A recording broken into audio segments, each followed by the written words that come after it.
Hey guys, welcome to Wisdom Whispers, a channel dedicated to exploring the profound wisdom found in Christianity. In today's video, we focus on a debate by John Lennox and Richard Dawkins speaking about the origins of the universe, the origin of life, the role of the mind and language, and the existence of God as an explanation for these phenomena. So let's dive into the video, and along the way, I will talk about some key points raised, and I will then conclude with some final thoughts. So let's start. Well, let's go back to the level of the origins of the universe and the origin of life. Now, life, as we both know, has got this digital database. It's got a language all of its own. Now, the only thing we know of capable of producing language is mind. And yet you reject that. By definition, as an atheist, you must reject that. There's no mind behind this language. I do reject it. Okay, so off the bat, we can see that they've started to talk about the role of language and mind. Now, John Lennox argues that language, such as the complex information encoded in DNA, is typically produced by a mind, and he finds it difficult to accept that such sophisticated information could arise without a creator. Now, the idea that language and complex information require a mind can be related to the concept of the word or logos from the Bible. Now, in the Gospel of John, it is stated, "In the beginning was the Word, and the Word was with God, and the Word was God." And that can be found in John chapter 1, verse 1. And this particular verse underscores the concept of a divine word or logos associated with God. Let's continue. When you say the only thing we know that can produce language is mind, I mean, we know that what produces human language is mind. Of course we do, because that's human language. But DNA is not human language. Yeah, but DNA it's very sophisticated. It's very sophisticated, but it doesn't follow that it has to be generated by mind. But we know of no other conceivable way of it being generated. Okay, here we can see Richard Dawkins, who identifies as an atheist. For some of you who may not be familiar with him or his work, he challenges the idea that DNA's complexity necessarily implies a creator. He suggests that the explanation for complex systems like DNA may lie in natural processes rather than a divine origin. Now, while the Bible does not directly address atheism, it does mention skepticism and doubt. And in the Bible, doubting Thomas is a notable example of this. This can be found in John chapter 20, verses 24 to 29. And this can be seen as acknowledging the existence of differing viewpoints. You see, because it seems to me from the mathematical point of view, I think you said this somewhere in a different context, junk in, junk out. Here we have this phenomenally sophisticated information processor, which is the cell. Am I really to believe that that information processing capacity simply came about by the laws of nature and random processes without a mind? Yes. Well, absolutely. I find that impossible to believe as a mathematician. I know you do. This is called the argument from personal incredulity. But I could just reverse that and says your position is the argument from personal credulity. No, that rationality comes from irrationality, that mind comes from matter. Okay, now I found this bit really interesting. So here at this point, we can see that John Lennox, advocating for a divine creator, references the Bible's description of the beginning as the Word or the Logos. And he argues that the existence of God as the eternal Logos provides a more reasonable explanation for the universe and its laws. And we can see that the reference to the Logos in the Bible can be found in the verse mentioned previously that I said, which was in John chapter 1, verse 1. And it describes the Word as being present at the beginning, suggesting a divine creative aspect. To me, the biblical explanation, in the beginning was the Word, the Logos. That makes perfect sense. And it makes sense of the fact that we can do science itself. But you haven't explained where the Logos came from in the first place. Well, of course not, because the Logos didn't come from anywhere. Well, then, in what sense is it an explanation? Because the notion that you say you have to ask who created the Logos, that says that you're thinking of a created God. The whole point about the God revealed in the Bible is that he was not created. He is eternal. He is the eternal Logos. And I ask myself, as an inference to the best explanation, which makes more sense? That there's an eternal Logos and that the universe, its laws, the capacity for mathematical description and so on, that these things are derivative, including the human mind, from the Logos. That makes very much more sense to me as a scientist than it's the other way round. Now, I found this particular bit quite powerful in the conversation, as it delves into the nature of God, right? With the belief that the God described in the Bible is eternal and uncreated. And this is contrasted with the idea that the universe itself could be a simpler, uncreated entity. Now, the belief in an eternal or uncreated God is consistent with various passages in the Bible that emphasize God's eternality. So, for example, in Psalm chapter 90, verse 2, it states, "Before the mountains were born, or you brought forth the whole world, from everlasting to everlasting, you are God." When there is no explanation for the existence of the universe, do you just believe the universe is a brute fact? The universe is an easier brute fact to accept than a conscious creator. Well, who made it? It's you who insists on asking that question. No, you asked me who made the creator.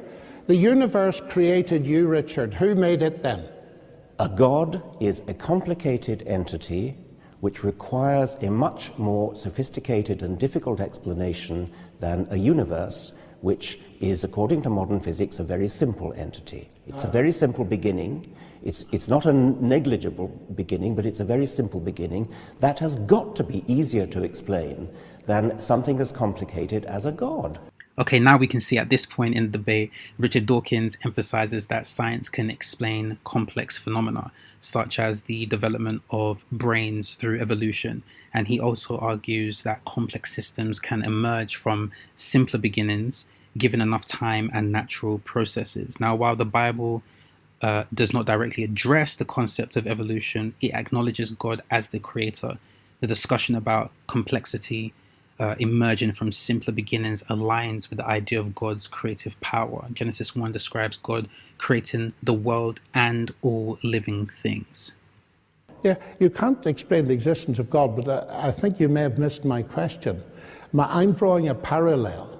You see, you say that it's, at least, don't let me put words in your mouth, of course, because that would be unfair, but I'm getting the message that it's ridiculous for me to believe in a God who created the universe and me, because I have to ask who created God. All I'm doing is turning that question round and saying, the universe, you admit, created you because there's nothing else. Well, then who created it? I understand you perfectly. I'm making that we both of us are faced with the problem of saying, how did things start? Yes. I'm saying it's a hell of a lot easier to start with something simple than to start with something complex. That's what complex means. But I don't think so. Here there's a discussion about the role of complexity and reductionism. So John Lennox actually suggests that extreme reductionism actually undermines human rationality, making them more inclined to believe in a designed universe. Now, the tension between extreme reductionism and belief in design can be related to philosophical discussions about God's role as a designer. You know, proponents of intelligent design often argue that the complexity and order in the universe suggest a purposeful creator. If I pick up a book called The God Delusion, it's a pretty sophisticated book. It's got lots of words in it. But actually, as I look at page 1, I don't even need to go beyond page 1, I conclude that it comes from something more complex than that book itself, namely you. Yes, obviously complex things exist and brains exist. Well, why can I not look at the universe, the whole show, which includes Dawkins and Lennox? I'll tell you why. Because my brain that produced a book has an explanation in its own right. That explanation is evolution. We go back and back and back to the origin of the universe. That provides an explanation for complex brains, and complex brains produce books and museums and cars and computers. Of course we have complex things that produce other complex things, but science has an explanation for where complex brains come from in terms of simple beginnings. I don't think it has at all. Now, here in the debate, we can actually see that Lennox and Dawkins both express concern that framing the debate as either God or science might actually discourage people from engaging in science due to a preference for religious beliefs. And the idea that science and religion can coexist is a subject of ongoing discussion and has been for many, many decades and many, many centuries. Now, many religious individuals see science as a means of understanding the natural world that God created. And this particular perspective aligns with the idea that faith and reason can actually complement each other and not go against each other. Now, the main point of contention revolves around whether complexity in the universe necessitates a divine explanation, or if science can provide adequate answers through natural processes. It also touches on the relationship between science and religion and how these particular perspectives can coexist or potentially conflict.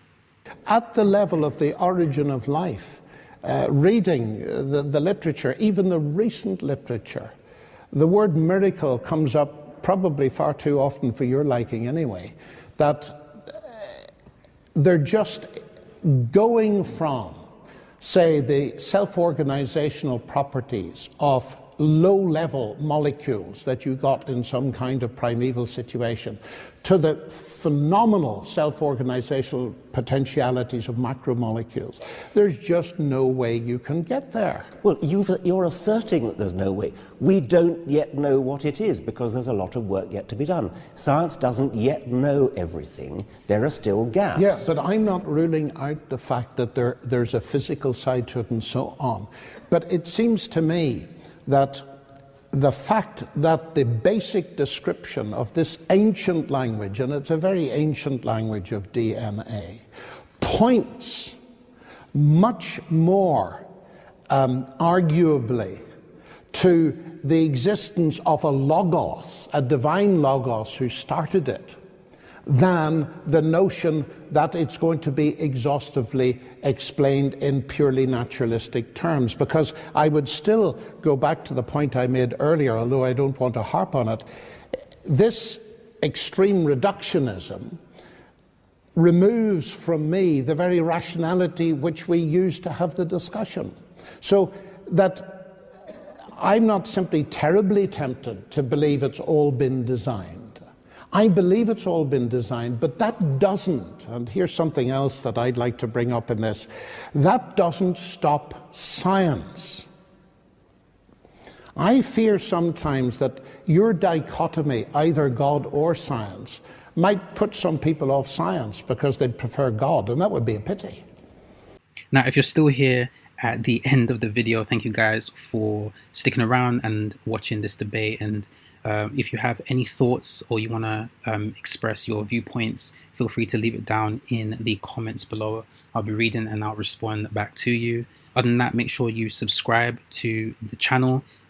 We are a brand new channel, so we're really just trying to grow and reach as many people out there. Thank you guys for taking the time out of the day to listen to this video and to listen to me talk and to watch this video. Other than that, I'll see you on the next one.